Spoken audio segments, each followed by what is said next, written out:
If you're moving to the Triangle region of North Carolina and thinking about buying a home here, there's a few really big mistakes I see buyers make over and over again that you'll want to avoid. Some of these are specific to buying in this area and some are more generic, but they can all cost you, the buyer, significant money, time, and sometimes long-term regret. But before we dive into those, my name is Matt Martin, and not only am I a Raleigh-based realtor, but I relocated here after living in LA and New York City back in 2021. Since then, I've helped a ton of clients just like you make the same move. So if you're exploring a move to the Triangle region of North Carolina, I'd love to help you too. And if you want to make sure you're always getting notified about my newest videos, which I really try to put out once a week, then make sure you subscribe and hit that little bell icon. All right, let's get into it. So, one of the biggest mistakes I see people make when they first come here is thinking that the Triangle is a consolidated, centralized metro instead of the sprawling mix of cities and towns that it is. And maybe you're just like me when I first came here. When I'd hear people say Raleigh-Durham, I thought it was because the cities were next door neighbors and super close to one another, but that's not really true. The Triangle is technically the region that's formed when you connect the three major Tier 1 universities we have here: UNC Chapel Hill, Duke in Durham, and NC State in Raleigh. And then right in the middle is the Research Triangle Park, which is the hub of the Triangle's economy. And because of that, most people now define the Triangle as a region about 30 minutes in any direction from there. So you've got places like Pittsboro and Hillsboro on the far west, Wake Forest and even Youngsville to the north, Wendell and Zebulon to the east, and Clayton, Fuquay-Varina, and even Angier to the south. And once you live here, your life will mostly be focused on the part of town you live in. But when people are looking to move here, they're usually floored by just how expansive it is. For example, if you're trying to get from Zebulon to Pittsboro, plan on being in the car for at least an hour. I've literally had clients visit for the first time who have driven more than 500 miles during the course of their visit, just trying to see as much as they can. And this is super important because each part of the region offers something different. So it's important to take your specific lifestyle wants and needs into consideration when deciding which area is right for you. Now, I made a whole video about the general differences you can expect as you move in each direction out of Raleigh that you can find right here.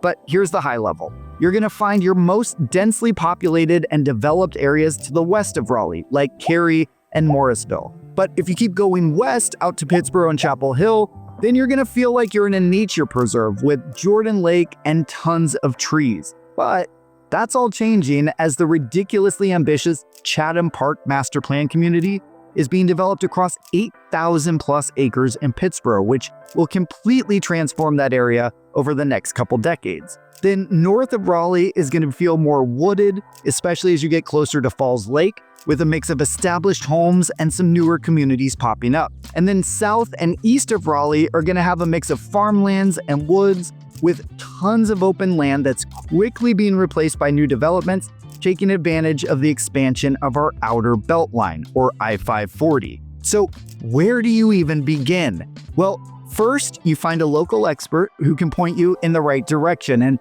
lucky for you, I have extensive experience in each of these parts of town. Or you can click the link down in the description below to take my 10-minute neighborhood match survey that dives deep into what's important to you, from your commute to whether the political affiliation of your neighbors plays into your decision. It's been an amazing tool for me and my clients, and it serves as a great jumping off point for those who are new to the region or even those who are considering a move within the region. So my tip to homebuyers here, don't just settle for a house. You need to factor your lifestyle and what's important to you into the overall equation. The next big mistake I see people make is not understanding homeowners association restrictions before buying. Let me back up really quickly. Back in 1999, North Carolina passed a law that essentially required that any new development with 20 or more homes has to have a homeowners association. So if you're looking in places like Cary, Apex, Holly Springs, Clayton, or newer communities anywhere across the Triangle, you're likely going to be looking at homes with HOA restrictions.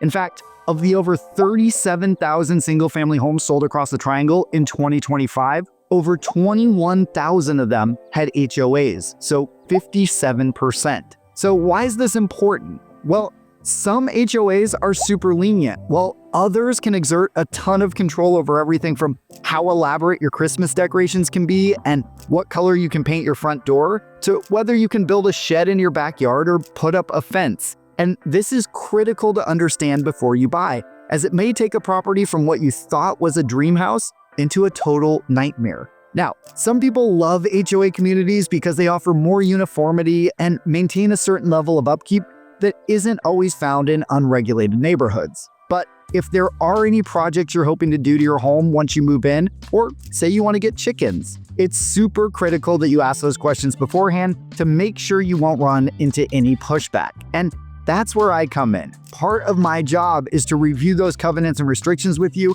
to make sure there aren't any surprises after the closing. The next common mistake I see a lot of people make is not looking into future development around the property or whether the property is in a flood zone. I know these sound like two very different things, but I'm lumping them together because they're both things that can easily be caught with just a little bit of digging into the public records, and I'll get to that in a minute. So let's start with future development. The Triangle is one of the most moved to regions in the entire country, which means we have a ton of new development happening all over the place. And I don't just mean new housing going up. I'm talking about entire master plan communities, totally new freeways, and highway widenings. And all of these can have a massive impact on not only how you enjoy your property, but also on your home's value. Imagine buying a home for its beautiful tree-lined backyard, only to move in and the next day a crane comes and rips out all those trees to start building a 200-home community behind you. So how could you have avoided this? Well, your realtor should not only be asking the listing agent about any future developments, but they should also be looking into public records to see if there are any proposed plans or development permits in the surrounding area. Now, almost all of the cities and towns around the Triangle have development portals where you can see current and future developments, so it's important to check those out before making an offer. Now, I have to stress something here, even if it's obvious. Change is constant, and just because nothing is planned for that lot next to yours today doesn't mean it won't be in the future. But it's still important to do as much due diligence as possible before buying to avoid as many surprises as possible. Then, along those same lines of easy things to find out by doing a quick search of public records, you definitely also want to always check if your property is in a floodplain. Not only is this good information for you to know for your own peace of mind, but being in a floodplain can severely impact your insurance costs and your resale potential. Homes in floodplains typically take much longer to sell or sell for significantly less than their counterparts that are outside of the floodplain. Again, both of these are super easy things to verify before making an offer on a home, but I see buyers and their agents skip over them all the time. The next major mistake you'll want to avoid is not getting inspections or not getting the right inspections. I work with a lot of buyers who are moving here from other states where the process is totally different from ours, and they constantly ask, will I need to waive my inspections to make my offer more appealing? Absolutely not. I won't get into the nitty-gritty of why that is, but the buying process in North Carolina is completely different than in, say, California, and there is no reason to ever waive an inspection here. But making sure you get a home inspection isn't the full story. A home inspector will cover a bunch of different components of the home, but they don't do everything. So you'll want to make sure you're requesting all the right inspections that are relevant to your specific home. For example, if you have a septic system, you'll want to get a separate septic inspection. If you have a well instead of being on city water, then you'll want to get your water tested. And if you're buying a 100-year-old house with a bunch of oak trees in the front yard, you'll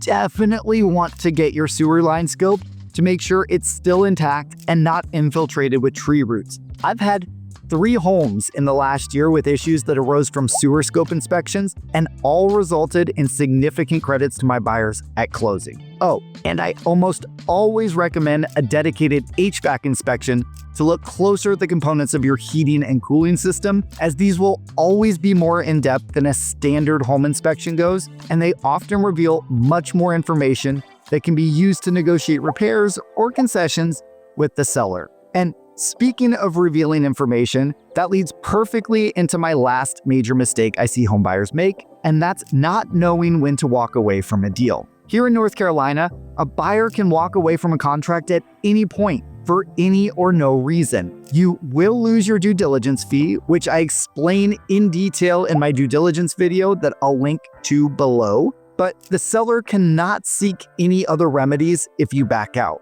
Now, I have to walk a little bit of a fine line here because I don't mean to encourage buyers to walk away from a deal just because a house isn't perfect. No house will ever be perfect, and inspection reports for even pristine homes will still come back at 30 or 40 pages, so it's important to know what's standard and what's abnormal. Instead, I'm talking about those situations where an inspection reveals an endless stream of issues and the seller isn't willing to come to the table with solutions, or a series of unusual events that take place that, for lack of a better phrase, just seem to be sending a message that something is amiss. What I see a lot from buyers is that they get so emotionally invested in a home that they'll oftentimes put blinders on to some of these issues instead of taking a step back, assessing whether they really want to move forward, and making a decision that's best for their future, not just their current finances.